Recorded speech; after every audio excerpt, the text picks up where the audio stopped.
नमस्कार। आज हम बात करेंगे भारत के एक ऐसे जिले की जिसकी कहानी में एक नहीं बल्कि दो महाकाव्य बसे हैं। एक हजारों साल पुराना और दूसरा आधुनिक भारत की नींव रखने वाला। तो चलिए पश्चिमी चंपारण के इस अनोखे सफर पर निकलते हैं। अच्छा, एक सवाल से शुरू करते हैं। सोचिए, महाकाव्य रामायण का भारत के स्वतंत्रता संग्राम से क्या लेना देना हो सकता है? सुनने में ये दो अलग अलग दुनिया लगती हैं, है ना? पर इन दोनों दुनिया को जोड़ने वाली एक ही जमीन है, पश्चिमी चंपारण। कहानी की शुरुआत करते हैं बहुत बहुत पहले से, उस दौर से जब इस जिले की पहचान प्रकृति और पौराणिक कथाओं से बनी थी।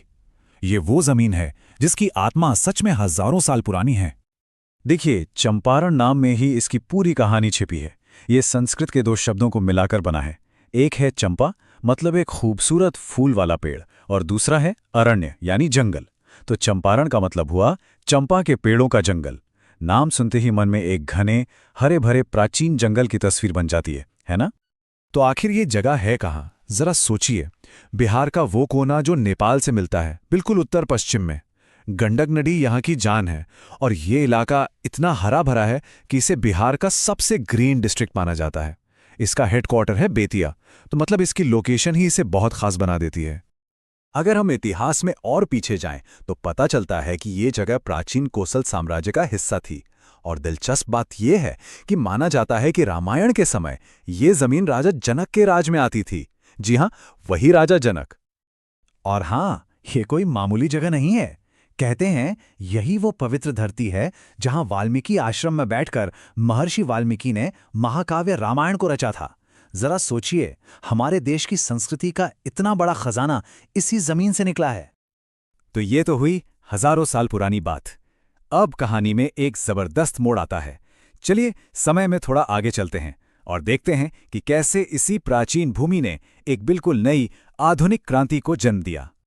20वीं सदी की शुरुआत में यहाँ के किसान एक बहुत बड़ी मुसीबत से जूझ रहे थे। अंग्रेज उनसे जबरदस्ती नील की खेती करवाते थे, जिससे उनकी हालत दिन ब दिन खराब होती जा रही थी। और इसी जुल्म के खिलाफ गांधी जी ने एक ऐसा हथियार निकाला जिसकी किसी ने कल्पना भी नहीं की थी। सत्याग्रह, मतलब सच के लिए आग्रह, बिना किसी हिंसा के।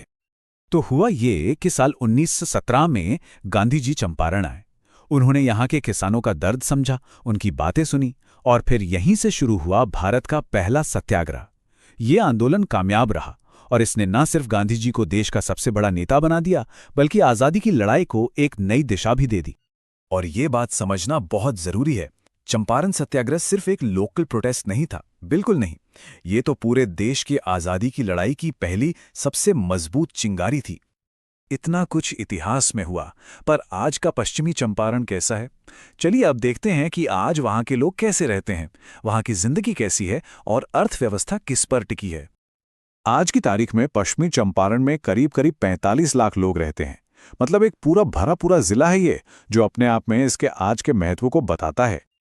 और यहाँ के कल्चर की सबसे अच्छी झलक मिलती है यहाँ की भाषाओं में। सबसे ज्यादा भोजपुरी बोली जाती है, पर साथ ही हिंदी, उर्दू और मैथिली भी खूब सुनने को मिलती है। मतलब एक मिली जुली रंग बिरंगी संस्कृति है यहाँ की। ये दिलचस्प है कि आज भी यहाँ की इकोनॉमी की जड़ें जमीन से ही जुड़ी हैं। मतलब खेती ही सब कुछ है। गन्ना, धान, गेहूं, यही वो फसलें हैं जो इस इलाके की पहचान है। कल भी थीं और आज भी हैं। खेती के अलावा भी यहाँ बहुत कुछ है, जैसे गन्ने से जुड़ी चीनी मिलें हैं, डेयरी का काम भी खूब होता है। और क्योंकि जंगल हैं तो बांस और लकड़ी का व्यापार भी चलता है। जंगलों से शहद और जड़ी बूटियां भी मिलती हैं। और हाँ, टूरिज्म भी धीरे धीरे अपनी जगह बना रहा है।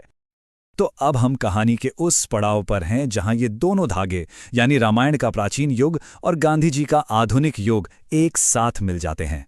और ये विरासत सिर्फ किताबों में नहीं, आज भी वहां की हवा में, वहां की जगहों में महसूस होती है। ये टेबल इस दोहरी पहचान को बहुत अच्छे से समझाती है। एक तरफ देखिए वाल्मीकि टाइगर रिजर्व और वाल्मीकि आश्रम, ये हमें सीधे रामायण काल में ले जाते हैं। और दूसरी तरफ भितिहरवा आश्रम और गांधी संग्रहालय, जो हमें आज़ादी की लड़ाई की याद दिलाते हैं। एक ही जमीन पर दो अलग अलग महाकाव्य, जिनकी निशानियां आज भी मौजूद हैं। और अपने इस मजबूत इतिहास की वजह से, और क्योंकि ये नेपाल बॉर्डर पर है, आज भी पश्चिमी चंपारण की राजनीति में काफी दम है और इसका एक खास महत्व है। तो आखिर में ये एक लाइन सब कुछ कह देती है। ये वो धरती है जहां महर्षि वाल्मीकि ने रामायण लिखी और जहां महात्मा गांधी ने सत्याग्रह शुरू किया। सोचिए, एक ने धर्म की स्थापना की तो दूसरे ने सत्य के लिए लड़ने का रास्ता दिखाया। तो पश्चिमी चंपारण सिर्फ एक जिला नहीं है, ये बिहार की आत्मा का एक टुकड़ा है, उसकी हरियाली का, उसकी संस्कृति का और उसके देश प्रेम की भावना का एक जीता जागता प्रतीक है। और ये हमें एक बहुत गहरे सवाल पर लाकर छोड़ देता है कि कोई जगह जिसका अतीत इतना महान हो, वो अपना भविष्य कैसे तय करती है।